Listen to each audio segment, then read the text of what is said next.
Hello दोस्तों, कैसे हैं आप लोग। आशा करता हूँ स्वस्थ होंगे और अपनी जिंदगी में खुश होंगे। एक बार फिर से आप लोगों का स्वागत है मेरे चैनल द क्राइम बॉक्स में। दोस्तों, एक प्यार में अंधा हुआ इंसान अगर हैवान बन जाए तो उसका अंजाम कितना खौफनाक हो सकता है। सोचिए, एक 18 साल की मासूम लड़की अपने प्रेमी से मिलने अपने घर से जाती है, लेकिन वो कभी वापस लौट कर नहीं आती। एक दिन नहीं, एक महीना नहीं, बल्कि 8 महीने तक वो अपने घर लौट कर नहीं आती है। और उसका 8 महीने तक कोई अता पता नहीं चलता कि आखिर वो लड़की है कहाँ, वो लड़की कहाँ चली गई और उसका प्रेमी कहाँ है और वो लोग कहाँ दोनों गायब हो गए। जी हाँ दोस्तों, ये कहानी वाकई बहुत ही पेचीदा है। और इसमें जो प्रशासन ने जो गलती की है, प्रशासन ने जो लापरवाही की है, वाकई ये नजरअंदाज करने लायक नहीं है। और जब 8 महीने बाद उसका राज खुलता है और उसका जब पता चलता है, तो खेतों में और सुनसान झाड़ियों में सिर्फ उसका हड्डी मिलता है और वहां पे एक खून से सना चाकू मिलता है। दोस्तों, आज मैं आप लोगों को सुनाने जा रहा हूँ झारखंड जिले की बोकारो शहर की एक ऐसी सच्ची कहानी, जिसमें प्यार, धोखा, 23 सिम कार्ड का शातिर खेल और 8 महीने तक एक माँ की लंबी लड़ाई शामिल है। इस कहानी को अंत तक देखिएगा, क्योंकि इसमें छिपी है सिस्टम की वो लापरवाही, जिसे सुनने के बाद, जिसे देखने के बाद आप लोगों का वाकई सिस्टम पर से भरोसा उठ जाएगा। कहानी शुरू होती है बोकारो जिले की पिंडराजोरा गांव से, जहां 18 साल की पुष्पा महतो अपनी मां रेखा देवी के साथ रहती थी। सबकी नजरों में पुष्पा एक सीधी साधी, बहुत ही शरीफ और पढ़ने वाली लड़की थी, लेकिन किसी को क्या पता था कि पुष्पा एक अपने ही गांव के दिनेश नाम के लड़के को दिल दे चुकी थी और दोनों के बीच में काफी लंबे समय से प्यार संबंध चल रहा था। दोनों के बीच काफी लंबे समय से प्यार संबंध चल रहा था और पुष्पा आंख बंद करके दिनेश पर भरोसा करती थी, लेकिन दिनेश के मन में कुछ और ही खेल चल रहा था और दिनेश के मन में कुछ और ही पुष्पा को लेकर चल रहा था। 21 जुलाई 2025 को पुष्पा अपने घर से अपनी साइकिल उठाती है और घर में कहती है, माँ मैं अपने कॉलेज जा रही हूँ। उसकी माँ कहती है, ठीक है बेटा जाओ, ध्यान से जाना। पर पुष्पा वो कॉलेज ना जाकर अपने प्रेमी दिनेश महतो से मिलने एक चुपचाप सुनसान जगह पर पहुंच जाती है। उस वक्त पुष्पा को बिल्कुल भी अंदाजा नहीं था कि वो अपने प्रेमी से नहीं, बल्कि अपनी मौत से मिलने जा रही है। मुलाकात के दौरान पुष्पा और दिनेश के बीच काफी सारी बातें होने लग जाती है और पुष्पा अपने इस प्यार को लेकर काफी ज्यादा सीरियस थी, लेकिन दिनेश इस चीज को लेकर सीरियस नहीं था। और पुष्पा अपनी सीधी बात दिनेश के सामने रखती है और कहती है कि हम दोनों शादी कर लेते हैं। मैं तुम्हारे बिना नहीं रह सकती, क्योंकि मैं तुमसे बहुत ज्यादा प्यार करती हूँ और मैं तुमसे शादी करना चाहती हूँ। लेकिन दिनेश इस शादी को लेकर बिल्कुल भी सीरियस नहीं था। वो कह रहा था कि मैं अभी शादी के लिए तैयार नहीं हूँ, लेकिन पुष्पा उस पर बार बार दबाव बना रही थी कि नहीं, मुझे तुमसे ही शादी करनी है और मुझे जल्दी शादी करनी है। लेकिन पुष्पा अपनी बात पर अड़ी रहती है और कहती है कि नहीं, मुझे शादी करनी है, बहुत ज्यादा जिद करने लग जाती है। इसी के चलते दोनों के बीच बहस शुरू हो जाती है, दोनों के बीच चिल्ला चिल्ली शुरू हो जाती है और दोनों एक दूसरे से लड़ने झगड़ने लग जाते हैं शादी को लेकर। जिसमें दिनेश साफ साफ मना करता है कि मुझे अभी शादी नहीं करनी, मैं शादी के लिए तैयार नहीं हूँ।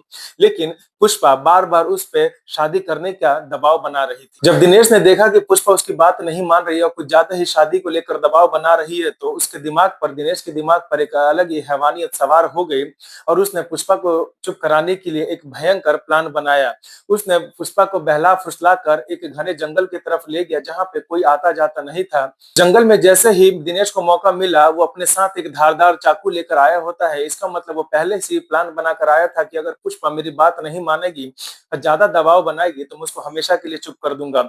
जैसे ही उसको मौका मिलता है, वो अपने बैग से धारदार चाकू निकालता है और पुष्पा पर ताबड़तोड़ हमला शुरू कर देता है। पुष्पा रोती है, गिड़गिड़ाती है, हाथ जोड़ती है, लेकिन दिनेश उसकी एक भी नहीं सुनता है। उस पर ताबड़तोड़, उस पे चाकू से वार करता है, उसको लहूलुहान कर देता है, जहां पुष्पा की मौके पर ही मौत हो जाती है।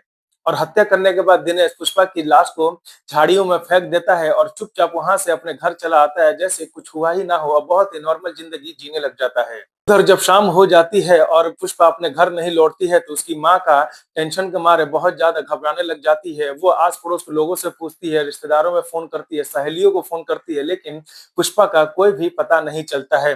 जब पुष्पा देर रात तक घर नहीं लौटती है, तो उसकी माँ घबराते हुए, रोते हुए पुलिस थाने, पिंडराजोरा के पुलिस थाने पहुंचती है। अपने बेटी के लापता हो जाने की वहां पे केस दर्ज करवाती है, लेकिन पुलिस वाले वहां पे उसकी मां से ये कहते हैं कि आपकी बेटी किसी लड़के के साथ भाग गई होगी, उसका किसी के साथ संबंध होगा। और पुलिस वाले दिन पर दिन टाल मटोल करने लग जाते हैं और ऐसे ही दिन बीतते जाते हैं। लेकिन पुष्पा की माँ हिम्मत नहीं हारती है, वो डेली पुलिस वालों को जाकर कहती है कि मेरी बेटी को ढूंढ दो, लेकिन पुलिस वाले उसकी माँ की नहीं सुनते हैं, मतलब पुष्पा की माँ की बिल्कुल भी बात नहीं सुनते हैं और वो टाल मटोल करने लग जाते हैं। इसका मतलब ये होता है कि वो इस केस में लापरवाही दिखाते हैं। उनको लगता है, पुलिस वालों को लगता है कि उनकी बेटी कहीं भाग गई है किसी लड़के के साथ और कोई प्रेम संबंध हो सकता है। इधर हत्यारा दिनेश जानता था कि आज नहीं तो कल पुलिस उसको पकड़ लेगी और उसको गिरफ्तार कर लेगी। इसीलिए उसने एक ऐसा प्लान बनाया, इधर उधर भागता रहा और प्लान बनाता रहा ताकि वो पुलिस को चकमा दे सके। दिनेश ने एक के बाद एक 23 सिम बदले और 4 मोबाइल फोन बदले। वो क्या करता, एक सिम कुछ दिन तक चलाता और उसको बंद करके तोड़ के फेंक देता ताकि सर्वेलेंस से पुलिस वालों को मालूम ना चल सके कि मेरा लोकेशन कहाँ है और ये सिम कार्ड किसकी है। वो अलग अलग आईडी पर सिम कार्ड लेता रहा और पुलिस वालों को ताकि वो गुमराह कर सके। पुलिस की लापरवाही और दिनेश की चालाकी की वजह से 1 महीना नहीं बल्कि पूरे 18 महीने तक उसके मर्डर का पता नहीं चल सका कि किसने पुष्पा को मारा था। लेकिन पुष्पा की मां ने हार नहीं माना, वो हिम्मत करती रही और 8 महीने तक लड़ती रही अपनी बेटी को न्याय दिलाने के लिए और उसकी खोजबीन करने के लिए।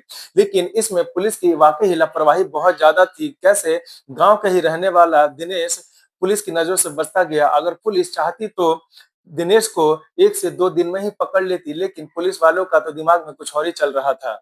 लेकिन पुष्पा की मां हार नहीं मानती है। जब स्थानीय पुलिस वाले जब पुष्पा की मां का रिस्पॉन्स नहीं करते हैं, उसकी बिल्कुल भी इस बात पर ध्यान नहीं देते हैं, तो पुष्पा की मां सीधा झारखंड के हाई कोर्ट में पहुंचती है और वहां पे अपनी याचिका लगाती है।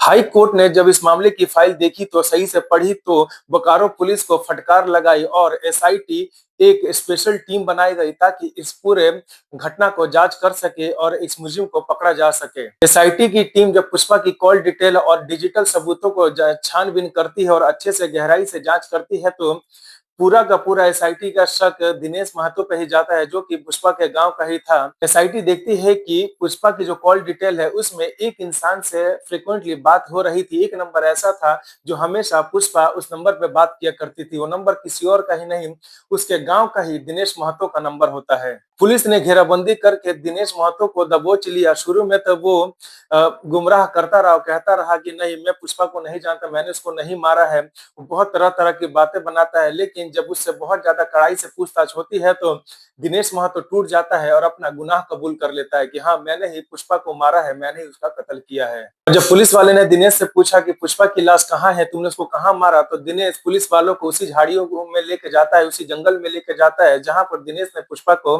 जान से मारा था। जब झाड़ियों को हटाया जाता है तो देखा जाता है कि वहां पे उसकी बॉडी नहीं बल्कि पुष्पा की सिर्फ हड्डियां बची थी और खून से सना एक चाकू बचा होता है, जिसे देखकर पुलिस वाले भी चौंक जाते हैं और घबरा जाते हैं। और पूरे 8 महीने बाद पुष्पा घर तो नहीं लौटती है, लेकिन 8 महीने बाद पुष्पा की सिर्फ हड्डियां उसके घर लौटती हैं। उसकी माँ के आंखों के सामने अंधेरा सा छा जाता है। उसकी माँ फूट फूट कर रोने लग जाती है और कहती है कि मेरी बेटी ने तुम्हारा क्या बिगाड़ा था, मेरी बेटी को तुमने क्यों मारा। पुलिस वालों से कहती है कि अगर आप लोगों ने लापरवाही नहीं की होती तो आज मेरी बेटी जिंदा होती या उसको मैं बहुत पहले ही खोज चुकी होती। लेकिन पुलिस वालों की लापरवाही की वजह से वो 8 महीने तक ये लड़ाई लड़ती रही और हर दिन हर सुबह एक नई उम्मीद में उठती और सोचती कि आज मेरी बेटी का पता चल जाएगा। लेकिन पुलिस वालों की लापरवाही की वजह से पूरे 8 महीने बीत जाते हैं और 8 महीने बाद पुष्पा की सिर्फ हड्डियां उसके घर लौटती है।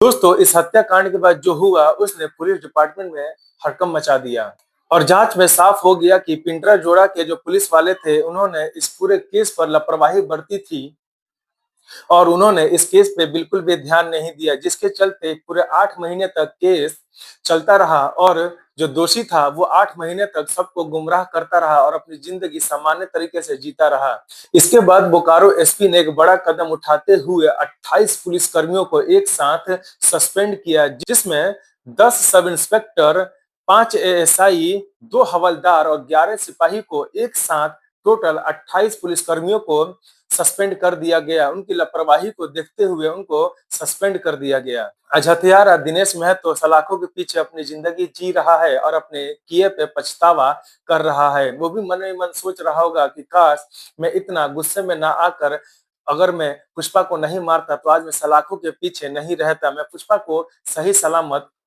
घर भेज सकता था और उसको प्यार से समझा सकता था जी, और मैं थोड़ा और टाइम ले सकता था पुष्पा को समझाने के लिए, लेकिन उसके गुस्से ने और उसके इस फिरे दिमाग ने एक हँसती-खेलती लड़की की ज़िंदगी उजाड़ दी।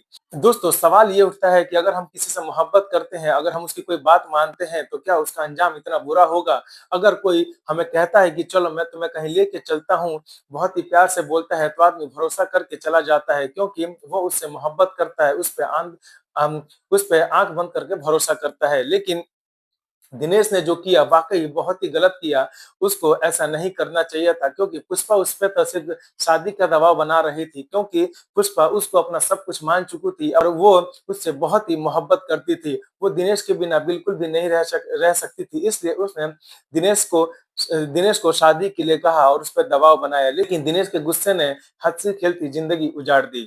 और एक जो माँ अपनी बेटी का इंतज़ार कर रही थी, वो ज़िंदगी भर उसका इंतज़ार ऐसे ही जारी रहेगा क्योंकि अब उसकी बेटी पुष्पा कभी लौटकर उसके पास नहीं आएगी और उसको कभी माँ पुकार नहीं पाएगी दोस्तों।